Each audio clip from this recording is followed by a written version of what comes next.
NATO says more Russian tanks and troops are crossing the border into Ukraine. Amid denials from Moscow, Kiev is redeploying troops in the east.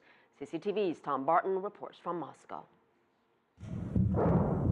A ceasefire signed in early September has been breached repeatedly, with heavy shelling near the pro-Russia militant-held Ukrainian city of Donetsk.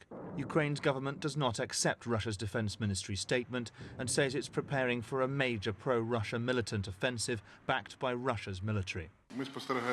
We know about the reinforcement of terrorist groups from the side of the Russian Federation, but we closely follow their movements. We know their locations, and we expect unexpected actions from them. How to react to their unexpected actions? I see it as the main task to prepare for military actions. Ukraine and the West have repeatedly pointed to what they say is evidence of Russian involvement in eastern Ukraine.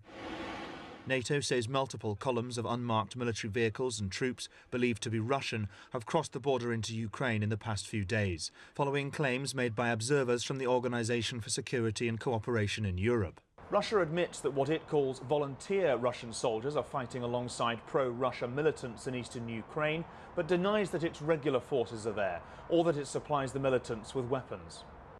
Ukraine, the US, the European Union, NATO and other countries have consistently rejected this. I am concerned about the increased movement, and I think it's important for all of us to call on those parties involved in this conflict to return to norms, to return to those norms that we expect in Western civilization, that nations will respect international borders, nations will respect the sovereignty of their neighbors.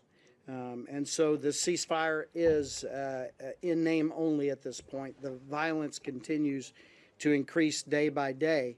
And so we need to now find our way back to those norms that would allow for a positive progress in eastern Ukraine.